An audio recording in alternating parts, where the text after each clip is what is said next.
नमस्कार साथियों, स्वागत करता हूं आपके अपने YouTube चैनल में। तो साकेत महाकाव्य का नवम सर्ग साथियों हम लोग पढ़ रहे हैं। बहुत ही इम्पोर्टेंट सर्ग है और इसमें उर्मिला का विरह वर्णन किया हो गया है। साथियों आपको पता है 10 पद हम पढ़ चुके हैं। साथियों आगे 11 से शुरुआत करेंगे इस वीडियो में। तो पढ़ते हैं। सींचे ही बस मालिने कलश ले कोई न लेकर, त्रिशाखी फूल फले जथेष्ट बढ़ के पहले, लताएं हरी क्रीड़ा कानन शैल, यंत्र जल से संशक्ति होता रहे, मेरे जीवन का चलो सखी वही सोता भिगोता रहे। तो इन काव्य पंक्तियों में उर्मिला जो है अपनी मालिनों मतलब जो उपवन में काम करती हैं मालिनी, उनको आदेश दे रही हैं। वो कह रही हैं कि हे सखियों, हे मालिनों, अपने हाथ में कलश ले लो और जो भी पेड़ हैं, पौधे हैं, पत्ते हैं, उनको सींचो उससे। ठीक है, कलश में पानी भरकर उसको सींचो। कोई ना लेकर तरी, कोई भी अपने हाथ में कैंची ना ले। तो मतलब कहने का तात्पर्य है कि उर्मिला नहीं चाहती है कि उसकी वजह से कोई फूल है ना पौधा काटा जाए और उसको दुख हो, क्योंकि वो खुद दुख में है और वह नहीं चाहती है कि किसी और को भी दुख में डाला जाए। साखी फूल फले यथेष्ट बढ़ के फैले, लताएं हरी। तो इन काव्य पंक्तियों में उर्मिला जी कह रही हैं कि प्रत्येक शाख पर जो फूल फल रहे हैं वो अपनी इच्छा अनुसार बढ़ते रहें, और वृक्षों पर जो लताएं फैली हुई हैं हरी भरी, वो भी अपनी इच्छा अनुसार बढ़ती रहें। मैं बस यही चाहती हूँ। ठीक है ना। आगे क्या है, क्रीड़ा कानन शैल, यंत्र जल से संशक्ति होता रहे। आगे कह रही हैं उर्मिला कि हमारा क्रीड़ा कानन का मतलब एक प्रकार का वन होता है, जंगल होता है। ठीक है, तो क्रीड़ा रूपी वन, जहाँ पर अक्सर अपने उपवन में जो घास वगैरह उगाया गया था उसको ये क्रीड़ा कानन शैल कह रही हैं। तो जो हमारा क्रीड़ा कानन शैल है वह यंत्र जल मतलब फव्वारे से सदैव सिंचित होता रहे, मैं यही चाहती हूँ। आगे कह रही हैं कि मेरे जीवन का चलो सखी वही सोता भिगोता रहे। वह कह रही हैं कि कम से कम हे सखी, मेरे जीवन का वही स्रोत इस प्रकार जल में बना रहे। मेरे जीवन में तो खुशियां हैं नहीं, कम से कम मेरे क्रीड़ा कानन शैल में तो कम से कम खुशी हो, मतलब उसको तो सींचा जा सकता है ना। ठीक है ना। तो हमारा क्रीड़ा कानन शैल जो फव्वारे से सदैव सिंचित होता रहे, और मेरे जीवन में तो चलो है ही दुख, लेकिन उसको तो किसी प्रकार की हम खुशी पहुंचा ही सकते हैं। ठीक है ना। तो इससे मुझे खुशी होगी, यही इन काव्य पंक्तियों में कहना चाहती हैं उर्मिला। आगे साथियों हम अंक 12 पर पहुंच चुके हैं। पढ़ते हैं। क्या क्या होगा साथ मैं क्या बताऊं, है ही क्या हाँ आज जो मैं जताऊं, तो भी तुली पुस्तिका और वीणा, चौथी मैं हूँ पांचवी तू प्रवीणा। तो इन काव्य पंक्तियों में उर्मिला कह रही हैं अपने सखी से कि हे सखी तुझे मैं क्या बताऊं, इन भीष्म परिस्थितियों में मेरा कोई भी साथी नहीं है। क्या क्या होगा साथ मैं क्या बताऊं, मतलब कौन साथ है, मैं क्या बताऊं तुझे, इन भीष्म परिस्थितियों में मेरे कोई साथ नहीं है। ठीक है, मैं क्या जताऊं तुझे। तो भी तुली पुस्तिका और वीणा, इसमें कहना चाह रही है कि मेरी जो संगनी है, मतलब मेरी जो साथी हैं इस वक्त, वो कौन है, तुली वो कलम होती है जिससे किसी दृश्य में चित्र भरे जाते हैं। कोई पेंसिल से चित्र बनाया जाता है ना, फिर उसके बाद तुली का प्रयोग करते हैं, ब्रश पर कह सकते हैं प्रकार का। ठीक है, तो क्या कह रही हैं कि मेरी संगनी जो केवल क्या है, तुलिका है, तुलिका। ठीक है, तुलिका मतलब तुलिका, एक प्रकार का ब्रश जिसका प्रयोग किया जाता है किसी चित्र में रंग भरने के लिए। पुस्तिका तो पता ही है, पुस्तक, और वीणा। ठीक है, तो क्या कह रही हैं कि मेरी संगनी केवल तुलिका है, पुस्तिका है, ठीक है, और वीणा है। यही मेरी 3 सहेलियां अभी रह गई हैं। ठीक है, और आगे क्या बोल रही हैं कि चौथी मैं हूँ पांचवी तू प्रवीणा, एक मैं हूँ और एक तू, जे ही मेरी सहचरी है। प्रवीणा मतलब चतुरी। ओके, तो ए विजय कह रही हैं कि चौथी मैं हूँ और पांचवी तू प्रवीणा, अपनी सखी को कह रही है तुम चतुर हो। प्रवीणा मतलब चतुर इंसान। ठीक है ना। तो कह रही हैं कि चौथी मैं हूँ, पहली कौन, तुलिका, दूसरी पुस्तिका, तीसरी वीणा है मेरे ज़िंदगी में, चौथी मैं खुद हूँ और पांचवी तू है प्रवीणा। ठीक है, चतुर इंसान को प्रवीणा कहा जाता है। ठीक है ना। आगे पढ़ते साथियों, मतलब इन काव्य पंक्तियों में कह रही है कि मेरा कोई ऐसा है ही नहीं जिसको मैं अपने दिल का हाल सुनाऊं।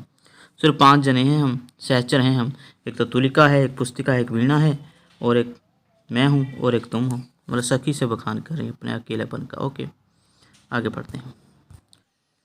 तो साथियों इन काव्य पंक्तियों में देखते हैं क्या लिखा गया। 13वें अंक पर पहुंच चुके हैं। हुआ एक दुस्वप्न सा सखी कैसा उत्पात, जगने पर भी वह बना वैसा ही दिन रात।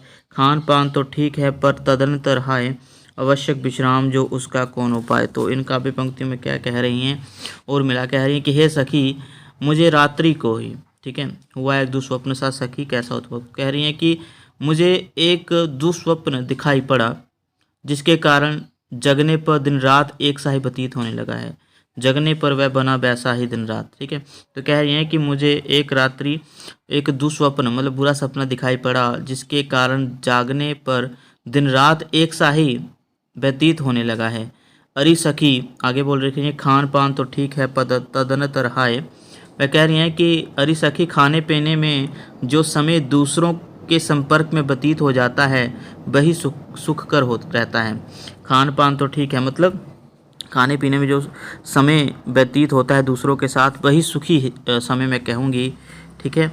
और उसके अनंतर पुनः हाय ही रह जाती है, मतलब उसके बाद जब खा पी लिया अपनों के साथ परिवार के साथ वो सुखमय समय है, लेकिन उसके बाद तो हाय ही रहती है, मतलब बिरहा जो है मुझे घेर लेती है। इस प्रकार से वो कह रही है। वियोग रस क्या जहाँ पर हम देखते हैं वो अपना बखान कर रही है वियोग रस में।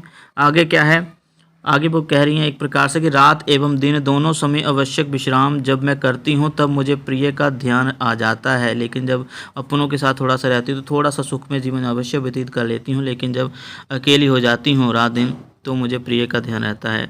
और वो कह रही हैं आगे कि अवश्य विश्राम जो उसका कौन उपाय। वह कह रही हैं कि मेरी दृष्टि में इसका कोई उपाय नहीं है।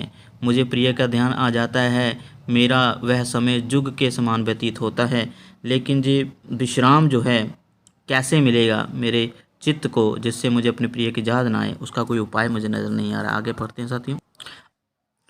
14वें अंक पर पहुँच चुके साथियों। काव्य पंक्तियाँ इस प्रकार से है कि अरि व्यर्थ है व्यंजनों की बड़ाई, हटा थाल तू क्यों इसे आप लाई।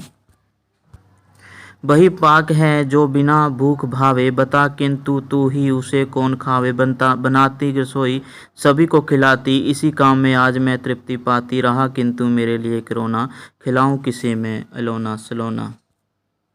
दोस्तों इन काव्य पंक्तियों में उर्मिला क्या कह रही हैं, वे कह रही हैं कि मैं प्रिय विरह के कारण दुखित हूँ, बहुत दुखी हूँ, ठीक है। मुझे खाना पीना कुछ भी अच्छा नहीं लगता, अतः मेरे समक्ष व्यंजनों की बढ़ाई करना उचित नहीं है। मेरे समक्ष व्यंजनों की बढ़ाई करना उचित नहीं है। तू बिना पूछे इस भोजन के थाल को जहाँ क्यों लाई है, इसे हटा ले, ठीक है। तो आगे क्या है देखते हैं। आगे उर्मिला कह रही है कि पकवान वही कहा जाता है जो बिना भूख के आता है, वही पाक है जो बिना भूख भावे। मतलब पकवान तो हम उसी को कह सकते हैं जो बिना भूख के भाता हो, किंतु जब भूख नहीं है तो उसको कौन खाएगा। बता किंतु तू ही उसे कौन खावे। आगे क्या कह रही हैं वो कह रही हैं कि मैं पूर्व काल में सभी को स्वयं अपने करों से मतलब हाथों से अपने हाथों से रसोई बनाकर खिलाती थी। मतलब रसोई में जो पकवान वगैरह थे खिलाकर मतलब बनाकर खिलाती थी। बनाती रसोई सभी को खिलाती, इसी काम में आज मैं तृप्ति पाती, ठीक है। और उस समय मैं इसी भोजन बनाने के कार्य में संतोष वगैरह करती थी, संतोष मुझे मिल जाता, लाभ मिलता था मुझे, ठीक है। तृप्ति मतलब संतोष, एक प्रकार से। आगे क्या लिख रही हैं कि रहा किंतु मेरे लिए एक रोना, खिलाऊं किसे मैं अलोना सलोना। वह कह रही हैं कि अब तो प्रिय विरह के कारण केवल रोना मात्र रह गया है। मेरे जब स्वामी ही नहीं है तो मैं किसके लिए सुंदर सुंदर व्यंजन बनाकर खिलाऊं। अलोना सलोना मतलब सुंदर सुंदर। आगे साथियों हम 15वें अंक पर पहुंच चुके हैं। क्या है काव्य पंक्ति की बन की भेंट मिली है एक नई, वह जड़ी मुझे जीजी से। खाने पर सखी जिसके गुड़ गोबर सा लगे स्वहीं जी से। रस है बहुत परंतु सखी विष है विषम प्रयोग, बिना प्रयोगता के हुए जहाँ भोग भी रोग। तो क्या कह रही हैं उर्मिला इनमें कि बनोपहार स्वरूप में जी बन उपहार मतलब बन की भेंट को बन उपहार मतलब बन का उपहार, जब बन से मिला उपहार, ठीक है। तो बनोपहार स्वरूप में जी सीता मतलब बहन सीता ने मेरे लिए एक जड़ी बूटी लाई, ठीक है। एक जड़ी बूटी लाई थी बहन सीता बन से मेरे लिए उपहार के रूप में। खाने पर सखी जिसके गुड़ गोबर सा लगे स्वहीं जी से। तो उर्मिला कह रही हैं कि उस जड़ी बूटी को खाकर मैं जब पकवान वगैरह खाती हूँ तो सब मुझे स्वादहीन ही लगता है, मन ही नहीं करता खाने का, गुड़ गोबर सा लगता है सब खान पान। रस है बहुत परंतु सखी विष है विषम प्रयोग। तो अरे सखी, उर्मिला कह रहे हैं कि अरे सखी, भोजन में रस तो बहुत है किंतु मुझे प्रिय वियोग में यह विष प्रयोग के समान दुखकर प्रतीत होता है। कहने का तात्पर्य है कि भोजन में रस तो है, मतलब स्वादिष्ट तो है भोजन, ठीक है, जो घर में बनता है, महल में बनता है, लेकिन मुझे प्रिय वियोग लगा हुआ है, ठीक है, और यह जो भोजन है मेरे लिए विष के समान प्रतीत हो रहा है, ठीक है। आगे क्या बोल रहे हैं कि बिना प्रयोक्ता के हुए जहाँ भोग भी रोग।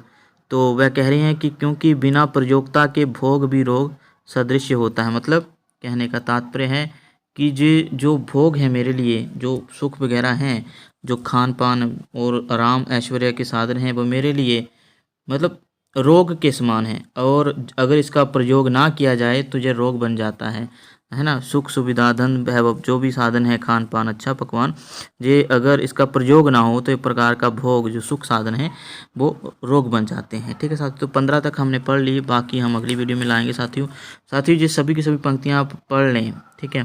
थोड़ा सा अर्थ ही पता हो तो पता लग जाता है कि हाँ ये नवम सर्ग की पंक्तियाँ हैं।